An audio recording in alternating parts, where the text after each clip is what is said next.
In our last interview, we talked a lot about changes in, or the power of geography. And now in your new book, we've seen so much about the power of changes in population over time. What are you seeing that's so compelling with population?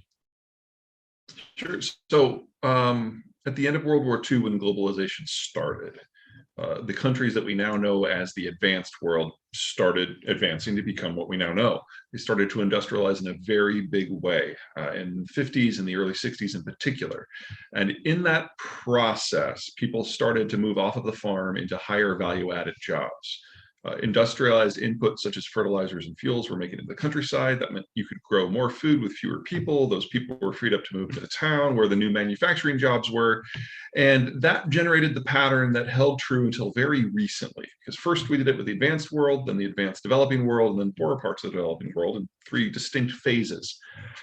When you move to the town, you have fewer kids. But it doesn't show up as smaller populations right away. It takes about 50 years. As you industrialize your healthcare system and things like antibiotics and sutures become more common, the mortality rate drops. So a great example is China. They started industrializing in about 1980, but from 1980 to 2020, roughly 3/4 of their population expansion wasn't from new births. It was simply from people living longer. So for the first 50 years, give or take, of your expansion in that way, your population gets bigger, but the number of children you have stays the same or actually shrinks. And after 50 years, you have now aged long enough that you no longer have people to have children. And that is the situation we find increasingly true in any number of countries. Germany and Italy and Belgium and Korea are there now, so is China. The next round will have the Netherlands, it'll have Thailand, it'll have Brazil. And so we already know what the demographics of the future are going to be, assuming that there's no big breakdown in trade relations or economic norms, simply because we've been on this path for a while already. Yeah, and you say that this is specifically about moving off the farm and things. So things like China's one-child policy, the birth control pill, abortion. Do these things influence it as well, or is it really this industrialization? Oh, absolutely. Those are all supporting factors. The industrialization, urbanization experience is far and away number one. So clearly. Okay. But that doesn't mean that countries aren't capable of making their situation worse. So the Chinese population bomb was going to happen regardless. But doing the one-child policy and mass selective sex abortions for females throughout the entire period that the urbanization was going on made it terminal in the 2000s rather than the 2020s, as it probably would have been otherwise. So we're looking at the collapse of the Chinese demographic picture this decade, not next decade or the 2040s, this decade, because of those compounding factors. And now we're seeing in your book a shift toward a de-industrialization as a trend. How do you see that coming about? Population is a big part of that, because if you run out of people in their 20s and 30s, you've lost your consumption base, and your only way to keep the system running is to export. So this is the Japanese, the Korean, and the German model. But if you break down global trade, whether it's because the Americans go their own way or populism bursts up in a lot of places, or you have a heavily mercantilist country like China or a war like what's going on in Russia, all of that breaks supply chains and makes it difficult, if not impossible, for countries to get the raw materials they need to keep an industrialized system going. One of the great achievements of globalization is about bringing the inputs, food, energy, raw materials, to every country of the world who wants to play, which is every country of the world pretty much. But if you break down the supply systems, the technologies of industrialization are not sustainable without those inputs. So we're going to see large portions of this world, China is the country I'm most concerned about, deindustrializing as they simply can no longer maintain the inputs that make modern life possible. And keep in mind that two of the aspects of modern life are electricity and food. Absolutely. Peter, as these changes happen, you've used the term before, terminal countries. What does a terminal country look like in reality? Is that a country that people are fleeing? Is there mass famine? Is there a plea to the UN? What does it look like? Well, you can have terminal deindustrialization and you can have terminal depopulation. 50 years on, 75 years on from globalization, number of countries whose demographic profile has gone terminal. Whenever you look at a profile, what it should be, what is normal, is a lot of children, fewer teenagers, fewer 20-somethings, 30-somethings, and so on, and makes a pyramid. But there are a huge number of countries where it's more like this, with a small base of children and going up, and there's actually more elderly than there are workers. We're on the verge of that in many places. Those are countries who have aged past the point of any hope of a demographic resurgence. So this is Japan, Korea, Taiwan, Thailand, Germany, Belarus, Russia, Ukraine, Italy, Belgium, and just give you a quick sampling. These are all countries that we know are going to vanish over the course of the next century because they just want people, unless they greatly redefine what their nationality means, like say Australia or Canada have. There's really no way out. Countries that are terminal in terms of industrialization. These are countries where the resources don't just come from not within their own borders, but from a different continent. And they lack the military capacity to secure those things for themselves, or even to secure the sea lanes that are necessary for civilian shipping to come and go. China is far and away at the top of the list. Germany is far and away number 2. This is not a new problem for the Germans. We've seen this multiple times throughout their history, that they have the industry and they've got the population, they've got the skills, but they don't have the inputs in the markets. And under NATO and the EU, the Germans haven't had to go all Highlander on everybody in order to get that. But you break down American support or European collegiality, and that kind of goes away. So we're going to have an interesting conversation here this summer, when the Russians are offering the Germans energy they need to keep going for a price when it comes to cooperation or lack thereof in the Ukraine war. And we're going to see a lot of things challenged, because right now Europe is more united than it has been since the Treaty of Westphalia. I mean, this is really weird. We've never seen this level of agreement without first having the bottom fall out. But Ukraine and the Americans being involved in the Ukraine war has generated a lot of solidarity. But as the Russian energy stops flowing for a mix of reasons, the Russians will have the option for keeping Germany supplied. Their pipeline goes a different route, it goes under the water directly to Germany. And so Germany will have a choice between having energy and electricity and industry and partnering with Russia, or not, and deindustrializing. So we're going to have a lot of countries in that general situation with some hard choices to make this year. And as that plays out for individuals too, we have a question from one of our listeners on YouTube. He asks, his name is Tom White, and he asks, does the collapse of globalization mean the end of smartphones and other cheap gadgets for the majority of individuals? It depends on where you are, and depends on which gadget you're talking about. So I expect a North American manufacturing system to do very well in this world that we're going into. Most of our resources are within the hemisphere. The United States has the healthiest demography for both production and consumption in the world. And Mexico has the most favorable demographic structure for production and consumption in the advanced developing world. And courtesy of NAFTA and NAFTA 2, we're partners. This is great. However, there are 2 economic sectors that are exceptions. The first is agriculture, because American producers are so efficient, they have to export about 1/3 of what they produce. That is going to generate some interesting mismatches as the breakdown happens. And then the second is specifically tech manufacturing. For the most part, the United States producers, in league with foreign investors, own everything: aerospace, automotive, timber products. It's all done here. But tech manufacturing specifically is a problem, because to do tech manufacturing and electronic manufacturing, you have to have different price points for labor to represent the different parts that go into a product. So if you're going to have a modern desktop phone, there's a wiring system, there's a plastic shell, there may be a battery unit. All of those are going to be done by different workforces, with different rates of compensation and different rates of skill. And one of the reasons electronics have been done so well in East Asia is you have the high end in Japan and Korea and Taiwan. You have the mid-range in Malaysia and Indonesia. You've got the low end in China, and then the bargain basement in places like the Philippines. And different countries are playing in here. The Indians are trying to jump over and go straight to the high end, the the Vietnamese are trying to jump over to China and become the next Thailand. There's a lot going on, but there's all kinds of different price points. And from the low end to the high end, it's a difference of a factor of about 10 for wages. That is really good for electronics and cell phones. In the United States, we don't have quite that range. Also, we have less variety of price point.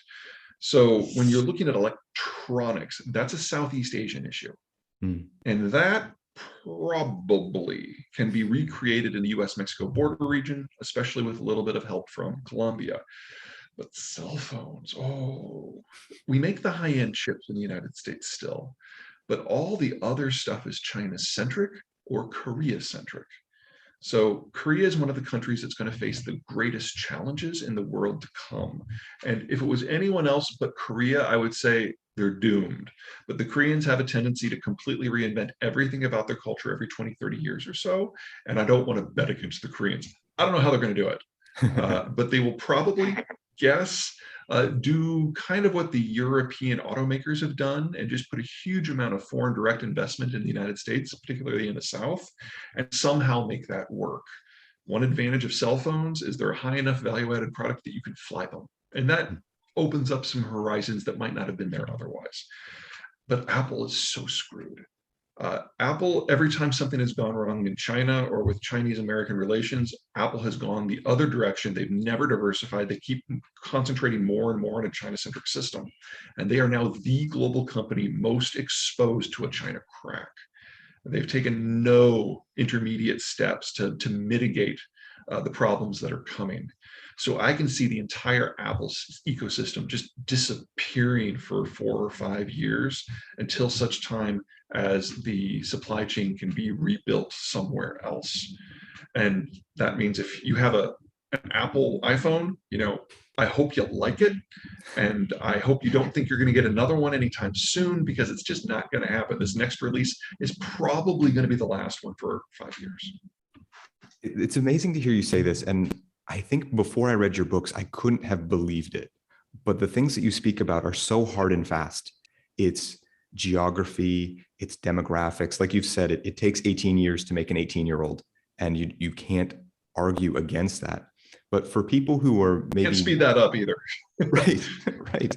For people who are maybe, they want to explain this to others, and it's against the trends that we see. In my life, I've just seen so much linear progress upward, it seems, in the world. I've seen something like Apple just be such a dominant global brand. What are the cracks that you're seeing around the world that would help other people to sort of recognize that maybe things are going backwards? I would say some of the good canaries in the coal mine, although some of them are already starting to watch how the Europeans deal with pensions. That's a great start. The Europeans are some of the most advanced economies in the world, and there's also some of the ones that are, from an age point of view, are most advanced. So we're seeing increasing levels of retirement within Europe with a shrinking tax base because there haven't been new children for so long. So Germany hits that peak point in like 2026. I would argue that Italy is probably on the precipice right now. Russia would be a great one to watch because they're crossing the Rubicon right now, but Russian data right now is not exactly trustworthy. Japan is in that same bucket. Korea is in that same bucket. And you can watch how the pension costs have just ballooned over time, but the tax take is now going down. So these are becoming debt-driven societies in a world where international finance is breaking down. So the capacity of these countries to maintain the retirement standards of living that they're used to are just going away. China is a great example to watch for supply chains. Every time the supply chain in China breaks, someone somewhere figures out a way to plug things together in a new way and replace it. So the Chinese COVID vaccine really does not work.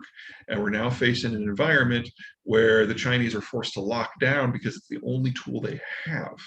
So as places like Shenzhen and Shanghai and Guangzhou go offline, if you are China-centric in your supply chain system, you're screwed right now. But the early movers who saw what was coming and started working with the Mexicans a few years ago, they're doing great. They've got cheaper labor costs, they've got higher productivity, they've got less transport issues, fewer insurance issues, fewer energy issues. all of these things that have kind of been building up steam over the last 15 years have really combined into a fundamentally new way to work. And China is the poster child for how it shouldn't go now. Wow. Peter, for people who are exploring this and they want to know more about your ideas on technology, you know, there's so much hope in people like Bill Gates and Elon Musk to come along with some great new technology. What do you think about maybe some breakthrough that's gonna save this? Is there something like that, or something we could look to as a technology hope? For manufacturing, probably not. Right now, it's a combination of short-run stuff with, say, additive manufacturing machine shops to do the small runs closer to populations, or if you have economies of scale, doing some sort of assembly line. And you really can't speed that up. And if any of the new technologies are coming out, they're going to be dealing with a more constrained labor environment. So again, moving away from the China model. So that probably can't help. I'd say in terms of agriculture, however, there are some really interesting things going on. Genomics, whether it's GMOs or gene editing, at the rate they're expanding, they're probably going to be able to double yields within a decade.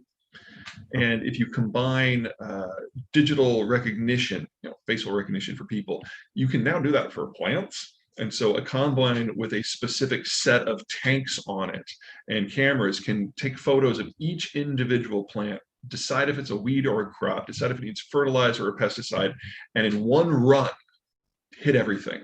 So you're talking about things having to do 2 or 3 runs over a field for the entire season and you're done, as opposed to organic where it's something like 16, which will never work.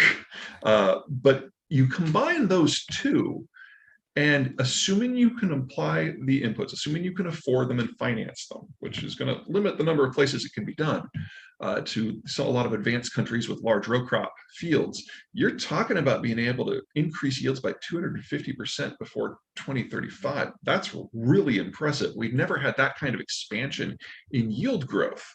But again, it's only works in places that have the financing for the equipment and the inputs. And that means if you have to be in a large row crop environment like the United States or Canada or Australia, or have a government that's really involved in making sure their agricultural sector doesn't break down, like say France. So there's maybe a dozen countries that can do that, and that will allow us to feed an extra 500 million, maybe even 1 billion people. That's not enough, but it's a start. Mm-hmm. Yeah, absolutely. Peter, so much of this talks about dealing with moving things across oceans, across the water, how that's much more efficient than trying to move things over land. And a lot of your thesis is that the US Navy is the police of the oceans, making sure that everything can move, and that the Navy is going to back out of that role over time. What is the impetus to that for people who maybe don't understand that? How do you see that playing out? Manufacturing is probably the best place to start. Modern manufacturing touches almost every country in the world, and even relatively simple products touch 50 different countries. The iPhone is one of the more complex. Automotive is one of the more complex. You're talking 30,000 pieces, each of which has their own supply chain. And by making transport cheap and safe, we can shuttle things to take advantage of labor and input price points in the United States and Canada and China and Japan and Germany, all over the world. And that's created the world that we know. To a lesser degree, the same thing holds true for agriculture, because whether it's fertilizer or fuel, there is a supply chain for that. Tractors are heavy machinery. Those supply chains are just as complicated as they are for automotive. And when pieces fall out of that supply chain, it's not like you can do it without one piece. If you've got 29,999 pieces for your car, you just have a really ambitiously sized paperweight. And so we need to move into a system with shorter steps, closer to the end consumer. And that means that a lot of these countries that have managed to kind of pull themselves off by their own bootstraps can't, unless they're dealing with a relatively constrained regional supply chain. I can see that working in Southeast Asia. Maybe we can see some version of that working in Europe if they can get the raw materials in. But North America is really lucky because we can do it the old way or the new way. While we only in North America have 1/3 of global population consumption, That's enough to supply a mass production system. Mexico's testament to that. The United States is testament to that. But we can also do it the new way, where we start to co-locate manufacturing with population centers. The technologies come far enough, fast enough, that that is going to be the new norm for a lot of us. So when I look at the manufacturing of the future, I'm not just looking at the Texas-Mexico interface. I'm also looking at Jersey, because they already have the industrial space in the warehouses. They just need to bring in a few hundred machine shops.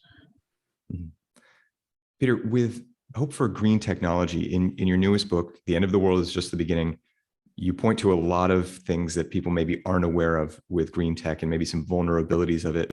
What are the things that you see that maybe might give people pause about hope for green tech, preventing climate change through electric vehicles, that sort of thing? Let me give you the two big ones. So the first one, as the babies boomers retire, we're not only losing them as the single largest chunk of our labor force, we're also using them as the single largest chunk of our financial capacity. Mm-hmm. Now, when you start a power plant, a green tech power plant, one of the great things about it is if you can get the financing, the rest of it is easy street, because 2/3 of the cost is just the installation. There's no fuel, that's free, that's the sun, that's the wind. So the financial tail of it is very small. So you borrow up front, you basically prepay 10 to 20 years of your power bill, and then you're in the clear. Mm-hmm. Fossil fuel systems are different. The facilities themselves are relatively inexpensive. It's only about 20-25% of the total life cycle cost. The cost is the fuel, and that's roughly 60% of the total. Well, assuming that they're equivalent, and that's a different conversation, but let's assume for the moment that they're equivalent. A wind turbine needs that upfront financing. Well, people talk about how if you increase the cost of financing by 50 to 100 basis points, that a project fails because then the financing costs are too high. We're talking about a world where we're going to increase it by 500 to 1,500 basis points. We're talking about a fundamentally new, different, tougher financial environment. And in that environment, very, very few solar and wind systems will be financed by the private market. And for everyone that the government does, that's something that the government is not doing somewhere else. So we've got a financial crunch just around the corner next year that starts and will not let up until we have a large generation in their 50s to generate that financial boost again. That will be the boomers, that will be the millennials, that won't be until the 2040s. So we're gonna have a big period in the middle where this is just gonna be very hard to do. Second is the manufacturing of them themselves. Right now, solar panels are assembled in China. Now, there's nothing about that technology that prevents it from being relocated. We've been making solar panels in various qualities since the 70s. But making the actual solar cells is the easy part. Assembling everything requires fingers and eyes. You can't automate that. America is too expensive. Mexico is too skilled. So we would need to find another country that we can kind of fold into the network to make that happen. If I was a betting man, I would say Colombia. They're relatively proximate. There's already a free deal with the United States. The education levels for Colombian labor is high for their standard of living, and the labor costs are kind of where the Mexicans were in the 1980s. So you can do it, but you have to build all that industrial plant first, and you have to do so in an environment when North America is already trying to double their industrial plant because of deglobalization, because we have cheaper energy, because we have a more stable labor market. So all this has to be done at the same time. We're going to have some significant inflation for several years. That is unavoidable, even with good planning. We keep touching on China too. One thing that I've heard, in so many sectors is that China is rising. China is the next big superpower. Ray Dalio is a big hedge fund guy. He just put out a big viral video. It's had tens of millions of views, all about how China is going to be the next global superpower. What do you see ahead for China? Yeah, I mean, the open question at this point is whether the Chinese manufacturing model collapses this year. There's no way it's going to survive the decade. The Chinese population is in collapse. The one-child policy is now 40 years old. They've been revising some of their census data. They now think that they overcounted their population by in excess of 100 million people. They were the fastest aging, fastest collapsing demography in human history before that data revision. Now we're just looking at a collapse of their ability to be competitive in anything. So the question is not, will China be the superpower? The question is, how soon will China collapse as a nation state? And that is definitely going to be this decade at this point. We also know that because of the Ukraine war, the Chinese are likely to get less stuff from the Russians than they did before, because most of the stuff that China imports from Russia comes from Eastern Siberia. The Russians don't have the technology to operate the fields in Eastern Siberia, and all the foreigners have left. So those are all shutting down. So China is the big loser from most of these shifts, whether it's the Ukraine war, or deglobalization, or depopulation, or populism. They're the farthest away from where the raw materials are coming from. They don't have a navy that allows them to go out and get them themselves. They are completely at the United States' mercy for the success or failure of their system. And the Americans just are done doing that sort of heavy lifting. Mm-hmm. Yeah, in your book, there are these sections about different things in the world that are happening, and it seems in each of them there's a bit where you get in China, and it's often, there's a footnote that says, actually, it's way worse for China than I even laid it out to be in the beginning. It's so surprising when there's this narrative around China right now. What do you think is promoting this narrative that China is so big and powerful? Two things. Number one, the Americans aren't happy unless they're stressed about something. And it's easy to stress about a boogeyman. We were stressed about the Soviets until they collapsed in a day. Most of us didn't see that coming. So China's just the next iteration of that. Same thing with Japan.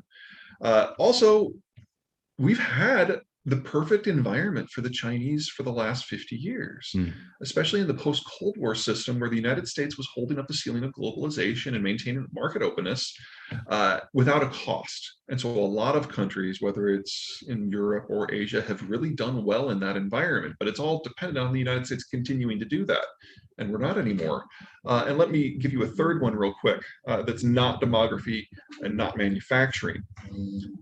I had Where'd it go? Sorry, slipped my mind. Is it finance? As soon as you ask the next question, I'm sure it's going to pop right back in. Could it be finance or debt? Oh, finance. Thank you. Oh my God. Okay. So with the baby boomers being mature, but not retired yet, we have been in the greatest capital bubble in human history, with capital costs being the lowest they've ever been and capital systems being the most liquid. In that environment, when cost of finance is no longer really an issue, everyone builds out everything because it makes sense if interest rates are 1 versus interest rates being 10. And in that environment, China was able to develop with a speed and a fervor that no country in history has ever been able to contemplate. But now that labor costs are higher, now that manufacturing costs are higher, now that financial costs are higher, you have to make the case for each individual development in a way, not just in China, but for foreigners going into China, that can't be done in the way that it's been done in the last 30 years. So this is a seizing up of the overall system. And just like in any recession, the folks who have better cash flow and better financial connections and better economics for whatever they're trying to do, those are the ones that make it through. Everything else shakes out. Everything in China is going to shake out. Yeah. So you said earlier, you see inflation continuing. We have this cost of capital rising. What do you see for any sort of hedge? Is it gold? Is it Bitcoin? Or are those things not going to hold up? Well, I'm not a financial advisor, so take this for what it is. I'm not a big fan of Bitcoin. I don't think it serves much of a purpose. I think it is kind of the quintessential example of the odd thing that pops up in an environment when capital is cheap and available. And as soon as that removes, as it is being removed right now, I just expect Bitcoin to go away. I don't think it's going to be part of the financial architecture at all. Now, digital currencies, that's a different picture, but that's a sovereign question. We can talk about that later if you want. Gold is one of those weird ones. It's a fear play, and there's a lot of reason to expect a lot of fear, but it also has some industrial uses. So that makes it a little wiggly from my point of view, at least for my tastes. I look for firms that are going to do well because of the change in circumstance. So I'm a big fan of things that are American domiciled, that serve American demand, that use American inputs, or at least North American. The United States has the cheapest electricity and energy inputs in the world. So if it's energy intensive, that actually attracts me rather than repels me. And if at the end of the day, whatever the product is exportable, that's great. So I think food processing and energy processing, for example, because the US produces more than enough for its own needs, but then those are two products that are going to be in shorter supply in the wider world. Mhm. You mentioned digital currencies too. What do you have to say about that? Not too much. I mean, I'm getting a little out of my space here, but the idea, I mean, the idea of cryptocurrencies, the idea behind it that there's a digital asset, Mhm. that's a solid that's a solid technical evolution that is real. And Mhm. the idea that we'll have a digital dollar, I think, is inevitable. They're obviously working out the kinks, and the Federal Reserve is not known for making rash decisions, but we will get there. It's just a half a step removed from what we're doing with banking already. The biggest difference, of course, is that you would just have a Federal Reserve account is probably the form that it will take. And that is going to be a problem for traditional banking. But to think that agriculture and manufacturing and all other aspects of finance are going to change, but that one is not, that seems a bit of a reach to me. I see. Yeah, and for people who are interested in this topic too, I'll just mention that your book has a great section on finance, inflation, deflation, all the flations for anybody who wants to check it out. And there'll be a link in the description for that. Peter, there's a talk of a skill, changes in skills that are important, maybe a renaissance of skills. Do you see there being important skills for individuals to develop, or skills that individuals could develop that could be very valuable in the near future? Well, I will always tell everyone in the United States to learn Spanish. It's already Mhm. our second language, and it's going to be the second language of it's the second language of the Western Hemisphere as a whole. So that's a solid one. As the baby boomers move on and the new generations take their place, we need to get back into blue collar and manufacturing in a very big way. We can't rely on the rest of the world to help with that. We can't rely on the Mexicans to help with that because they have a baby bust going on as well. So anyone who can do kind of the nuts and bolts stuff of the economy, electricians, plumbings, plumbers, I realize that sounds a little lowbrow, but we've been discriminating against those sectors for 40 years now, and it shows. And the baby boomers were the last class that really had that full set, and they're retiring. So, we're going to have first year plumbers making $85,000 a year within 3 or 4 years here. And if you want to work to get money, that might be a solid choice for you. Beyond that, the nature of skills in general. One of the great things about the Industrial Revolution is it generated a demand for both very high skilled labor and very low skilled labor. If you were on the high end, you would design the refining systems, you would design the parts. If you were on the low end, you would work the assembly line. But that all requires mass production consumption. That world's going away. We're going to have a lot smaller runs of things that are going to have to be adjusted on the fly. And the technologies that look most promising, things like 3D printing, computer design, machine shops, that is where the future of that will be. It'll be a more irregular thing because you're not just churning out the same part for hundreds of millions of product. What you're making is going to change every week, but the value out of that is huge. So that's where the big jobs of the future are going to be, that kind of micro manufacturing, custom manufacturing work. And again, I hate saying this, New Jersey's perfect for that. How funny. You mentioned learning Spanish, and it's so funny because back to this Chinese narrative, I know people who are very successful who are taking Chinese lessons, taking calligraphy lessons. They're making dumplings. They're embracing this China narrative, and it's so funny to hear you embrace learning Spanish as a valuable skill. I do Yeah, want to I mention. see learning Chinese today a lot like trying to fake a Southern accent in 1860. If you want to be a carpetbagger, great plan. But if you want to be a traditional business person, not so much. It's a funny way to compare it. You mentioned 3D printing. I wonder, is there something in 3D printing that could help to alleviate supply issues, or will there still be such a material issue that it may just not be a factor? I think it's going to help quite a bit. Oh, okay. One of the downsides of 3D, yeah, part of the downside of 3D printing has been its speed. You can only make it parts a few at a time, or well, one at a time per machine, actually. And that means the cost is high. But if we're moving into a world where the mass manufacturing model is collapsing for various reasons anyway, all of a sudden that becomes less of a concern. In addition, one of the really big advantages of 3D printing is a complex part that if you do it from the old die cast or injection molding style, might be like 15 pieces. You can do that all with one run of a 3D printer. And so instead of 30,000 parts for a car, a 3D printed or contributing with 3D printing to a car is going to shrink the number of parts by at least 2/3, which should be a huge help for anyone in that space. Mhm. We haven't touched on it yet, but what do you see happening in Ukraine and Russia right now? At this moment, we've got, I hesitate to call it a stalemate. That's not quite the right word, but the Russian advance in eastern and southern Ukraine is definitely stalled. And more weapon systems from the West are getting in, which are contributing to that. And the Ukrainians now have more people on the front line than the Russians do. I do expect a general Russian mobilization, and I do expect that to push the Ukrainians back and ultimately break their capacity. The limiting factor on both sides now is how quickly both sides can bring equipment into the war front. The West is starting to run low. Canada and Germany have exhausted most of their stores, and nobody wants to exhaust their frontline equipment so that they don't have a military.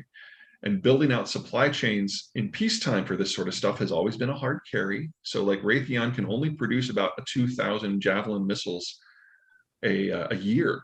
And they think it's going to take them over a year to increase that to 4,000. Well, we've already shipped them 2,000 missiles. We're starting to run out.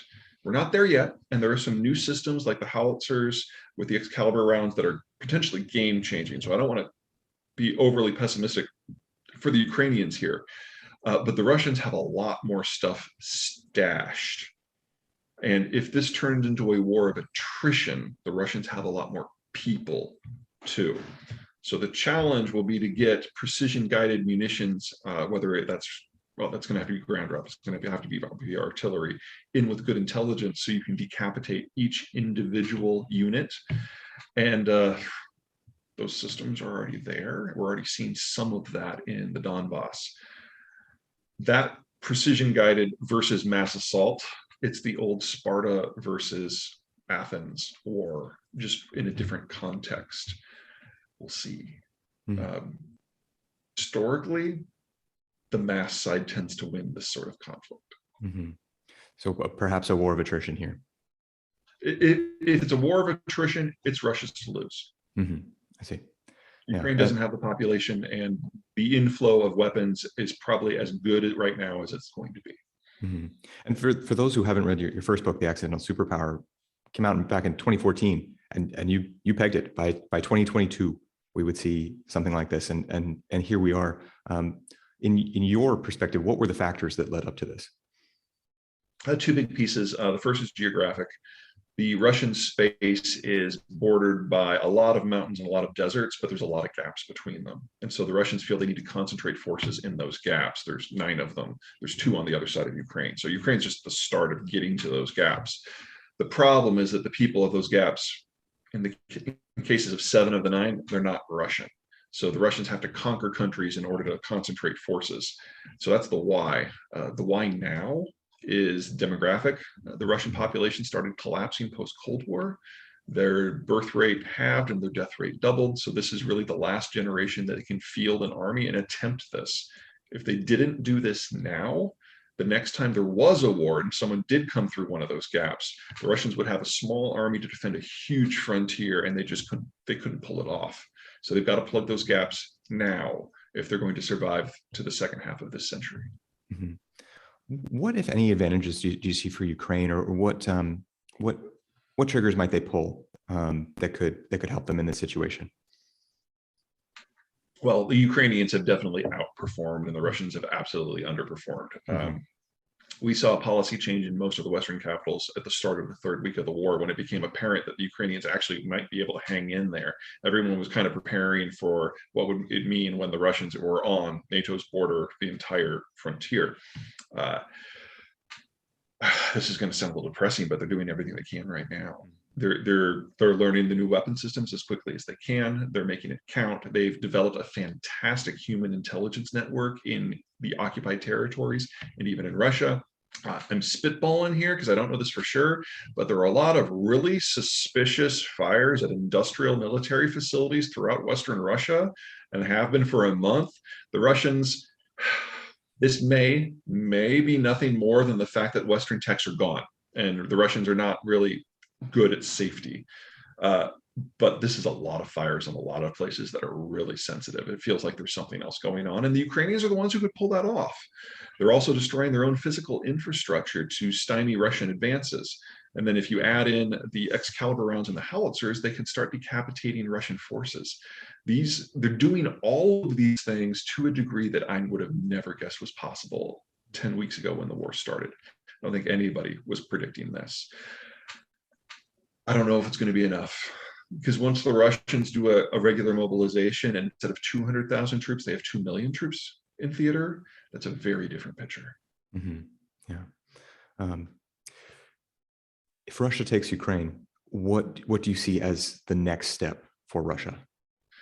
Well, the Russians have to get those gaps. One of them is Bessarabia, that's modern day Moldova. One is the Polish gap. You can guess where that one is. One is the Baltic gap. That's Estonia, Latvia, and Lithuania.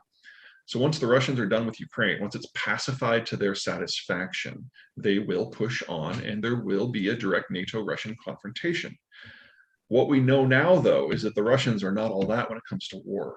So if we have a direct NATO-Russian fight, the Russians are going to be beaten soundly about the head and shoulders, and they will be forced into a humiliating strategic retreat all the way back to Russia, maybe even past the borders. And since they see this as an issue of national survival, if we get into that environment, they will probably escalate and they will probably bring nukes to the party. So it has become essential for NATO to make sure that the Russian army dies in Ukraine. And that's why we're sending everything that we can. I'm just not sure of how long we can keep it up. Wow. You want to go back to inflation? That's not quite as dark. If you have something else to add, I'd be fascinated. Sure. So we've had two big bursts of inflation since World War II. The first was in the late 40s to early 60s when everyone was taking advantage of that first big globalization wave and industrializing. So that was industrial demand-driven inflation. Our second big one was in the late 70s to roughly 1990. That's when the baby boomers were all coming of age and they were founding families and buying cars and homes. That was consumer demand-driven inflation. And then the last 40 years has been weird. We've had the lowest inflation in human history, and it's lasted since roughly 1992. But look at what was going on in the background. The baby boomers were no longer in their peak consuming years, and the millennials were too young to be in theirs. My generation, Gen X, were the consumers in that period, and there weren't enough of us, so we didn't have demand-driven inflation. We also had the Chinese labor enter the global market, which pushed down the cost of labor. The baby boomers tended to favor two-income families, which also pushed down the cost of labor. And then the Soviet system collapsed, Soviet industry collapsed, but Soviet raw material production did not. And so all that aluminum and steel and wheat and oil and natural gas got put onto the global markets, which kept prices down. Atypical for any age, but it lasted until now. Well, now the Russian stuff is going away because of the war. Chinese labor has aged out. The millennials have come in their own as consumers. We need to double the size of our industrial plant. Every inflationary thing from the last 70 years is being repeated now, and every disinflationary thing from the last 40 years is now flipping on its head. So we were always, with the rebuilding, with the demographic shift, with deglobalization, we were always going to have an inflationary pulse here, and it is going to last until such time that we probably double our industrial base. I don't see that process being done until at least 2027. So regardless of what Trump or Biden do or don't do, this is the macroeconomic environment now. Mm-hmm. And there's not a lot that the government can do to make it better. Oh, they can certainly make it worse, but there's not a lot they can do to make it better. And we were always going to get here. Yeah. What do you notice in the Middle East region, particularly since U.S. troops have left Afghanistan? What do you see changing there or not changing there? Well, Afghanistan has only been a country in time periods when every country around them has been in breakdown. As long as there is a Pakistan and a Uzbekistan and a Iran, you should not expect Afghanistan to be a functional state. So it's going back to what it was more or less in the 90s. Whether or not the Taliban is the dominant power over time, that is subject to all kinds of cross currents. I don't want to make a forecast on that, but it's certainly not going to be what we would consider to be a normal place. For the Middle East writ large, if you eliminate the administrative staff in Doha and the special forces in Syria, we're already gone. Troops in Iraq, there's a few there in an advisory role, but you're talking in the hundreds. We don't have anyone in Saudi Arabia. We don't have anyone in all those supply lines we had to get stuff into Iraq or into Afghanistan. Those are all closed down. So the Fifth Fleet is no longer hanging out in Bahrain. The French typically now have more ships in the Persian Gulf than we do. We're done. That's good and bad. For us, we're obviously like, woohoo, shale revolution, we don't care. And, that's exciting after 15 years of crap in the Middle East. But if you're anyone else, this is a bit of a problem, because the Iranians and the Saudis have some very strong opinions about who should be in charge in that part of the world. And if the United States is not there keeping them separate or picking sides, I expect this to boil up into another crisis on a scale roughly similar to that of the Ukraine war. And while Ukraine going offline is bad for agriculture in so many ways, obviously the Persian Gulf going offline, even in part, is horrendous for energy prices. And so we're going to be entering a world in the not too distant future where just the Ukraine war takes us above 170. But if we get a few things popping off in the Persian Gulf, 200 is going to seem cheap. You have track of so many things happening in the world. I wonder, for you personally, what is it that kind of keeps catching your attention, or that maybe makes you think about the world in a different way? It's everything right now. I mean, demographics moves really slowly until it doesn't. And so from the start of my professional career in 1992 until 2 years ago, it's like, I can see this coming. I can see this getting closer. I can see everyone pretending that it's just going to be more of the same. Now we're here. And I am seeing those and echoes of the demographic collapse in almost everything that is going on right now. That's everything from the American culture war to the Ukraine war to what's going on with COVID in China. At the core, it's a shortage of workers, it's a shortage of consumers, and very soon a shortage of capital. And that is coloring everything that is going on. Mm-hmm. Yeah, you mentioned the American culture war too. I wonder, so much of what you've written about is the power of America in terms of, we have this great geography, we have relatively good demographics and things, but we do have a lot of internal disagreement and dissent right now. And I wonder, is that the force that could make America more vulnerable? Or how do you see the internal situation affecting America? I don't see it as making America more vulnerable, but certainly more distracted and less capable of doing something internationally. Now, if our economy was dependent on international connections, this would be a big problem, but it's not. So the culture war, what's the best way to phrase this? This isn't new, and it's not just this decade. Social media makes it seem bigger than it is, and certainly shortens the time that it takes for people to blow their fuses. But our political system is in a period of reorganization. We have a two-party system with a first past the post network for selecting electors. Take away the fancy word, and what that means is, in order to win, you have to get one more vote than the other guy. And in that environment, you're naturally going to have only two parties, because you want to throw as wide of a net as possible. And that's why the Democratic Party and the Republican parties traditionally have been such big organizations tapping different factions.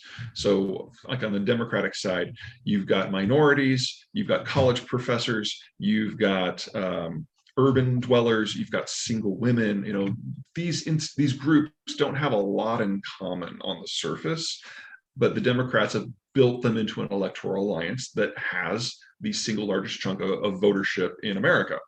But when you have change in geopolitics and demographics and technology, the factions move around. Some of them jump ship, others come in.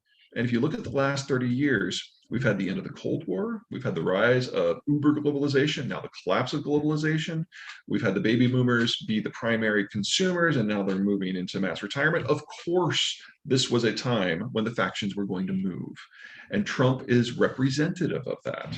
And so the factions are moving around. And when the factions are moving around, they have to shout to be heard, because if they get left outside of a party, being a swing voter in the United States is not all that much fun, because you don't get to decide any of the platforms. And so nobody wants to be left out, but that doesn't mean everybody wants to be in the coalition they're in or have been in for the last 30 years. The last time the United States went through one of these reshufflings, it was the 1920s and 30s. We had the Great Depression, we had World War II, and it took 12 years for the parties to settle into the forms that we have now. African Americans all used to be Republicans, big business all used to be Democrats. So we'll get through this. Wow, is it messy? And in your book too, you talked about different political systems, and we have communism, or maybe a communist fascism sort of thing in China. Of course, we have American democracy, capitalism. What do you see for capitalism in a deglobalized, deindustrialized world? I'm not sure it's going to be there, but that goes for socialism and fascism too. All of our economic models are based on the idea that the pie is going to get a little bit bigger. And without population growth, that is no longer guaranteed. And we're already seeing contractions in significant parts of the world. Europe's probably furthest along in this. I think China is going to be a hard second. And in a world where the pie shrinks, we're in a world of less, we need a new economic theory. Now, in North America, because of demographics in the US and Mexico, we are the place where that's least true. Our demographics are still aging, but we're not going to age into a situation of China or Germany within 30 years. It's more like 50 years, maybe. And that assumes our birth rate never comes back up, which it may. So we get to watch everyone else deal with this. And I know that sounds like all wonky and boring, but keep in mind that the last major conflicts we've had, the Cold War, the World Wars, the German reunification wars, economic theory was one of the big bases for all of that.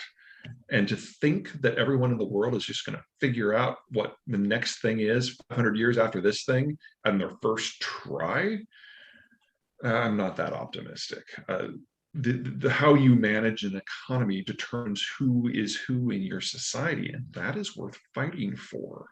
So I can see us having conflicts internal and multi-state over how economics works now that we are in a world of less.